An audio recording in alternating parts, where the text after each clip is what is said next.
Découvrez un extrait exclusif de ce livre audio et profitez d'un essai gratuit sur Audible via le lien dans la description. Jersey. Au départ, j'avais pas choisi de voyager avec eux. Mais mes deux meilleurs amis, Charles et Omar, avaient déjà commencé à travailler. L'un à la Bank of America à Manhattan, l'autre en tant que chercheur sur la génétique au Massachusetts General Hospital. Quant à moi, j'avais été accepté à la faculté de médecine de Columbia et les cours ne commenceraient qu'à la rentrée. En fait, pour être honnête, c'était sympa, voire flatteur, de voyager avec ces mecs, même si Quinn avait été le seul à me le demander expressément. J'ai nagé plus que marché sur la piste de danse, avançant à contre-courant des vagues de corps transpirants. Le DJ avait mis Murder on the Dance Floor de Sophie Ellis Bextor, un morceau qui, avec le recul, semble soit parfaitement à propos, soit ironique. Depuis qu'Alanis Morissette a écrit cette fameuse chanson, ironique, ironique, je suis plus très sûr du sens de ce mot. Même maintenant, un quart de siècle plus tard, je reste perplexe. Au bout d'une longue minute passée à me frayer un chemin parmi les danseurs, je t'ai repéré au milieu de la piste. Yeux fermés, mains au-dessus de la tête, tu bougeais lentement, langoureusement, harmonieusement. Je ne connais toujours pas le nom de cette danse, mais j'étais émerveillé. Les mouvements de tes bras faisaient se relever ton top, dévoilant ton ventre bronzé. Je suis resté planté là pendant un moment, fasciné. Tu avais l'air tellement concentré, tellement en paix, que j'ai failli te laisser tranquille.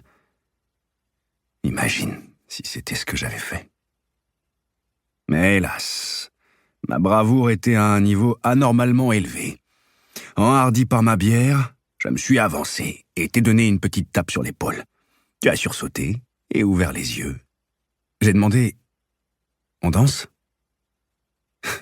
Non mais voyez-vous ça. De ma vie, je n'avais jamais été aussi entreprenant. Une superbe fille danse toute seule et moi, j'avais le culot de l'approcher. Tu as fait une grimace et tu as crié « Quoi ?» C'était en effet sacrément bruyant. Je suis venu plus près et j'ai beuglé dans ton oreille, mais en me reculant un peu pour ne pas te percer le tympan. « Tu veux danser ?» Tu as fait une autre grimace. « Je suis déjà en train de danser !» Le moment où la plupart des mecs, et a fortiori moi, auraient lâché l'affaire. Pourquoi n'ai-je pas laissé tomber? Qu'ai-je aperçu dans tes yeux qui m'a poussé à faire une autre tentative? Danser avec moi? Tes lèvres se sont ourlées en un petit sourire dont je me souviens encore aujourd'hui. Ouais, j'avais compris, as-tu dit. Je plaisantais. Hilarant, j'ai rétorqué. Comment as-tu pris ma remarque? Comme un constat ou du sarcasme? Pour info, c'était du pur sarcasme. On a commencé à danser. T'étais nature, détendue, sensuelle, magnétique. Tu avais cette façon de bouger sans aucune contrainte, de paraître spontané tout en suivant une chorégraphie. De mon côté, je faisais de mon mieux. C'est-à-dire que je me dandinais. Plus que de passer pour un bon danseur, mon but était de me fondre dans la masse et surtout de ne pas me ridiculiser. Manœuvre qui a eu pour seul résultat de me faire apparaître sous mon aspect le plus gauche. J'étais manifestement mal à l'aise. Ça n'a pas eu l'air de te déranger. Tu t'appelles comment? Anna? Et toi? Kirst. Et Dieu sait pourquoi j'ai ajouté Sammy Kirst. Quel crétin. Je me prenais pour James Bond ou quoi? D'un geste du menton, tu as désigné l'équipe de la crosse. Tu ne leur ressembles pas?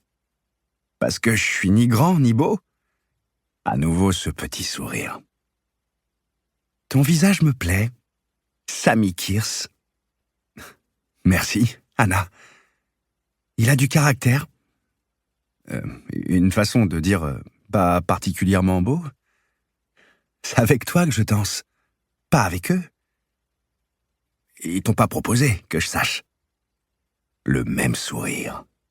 Et puis, c'est vrai, Mais ce n'est pas avec eux que je vais partir tout à l'heure. Mes yeux ont dû me sortir de la tête, car tu as...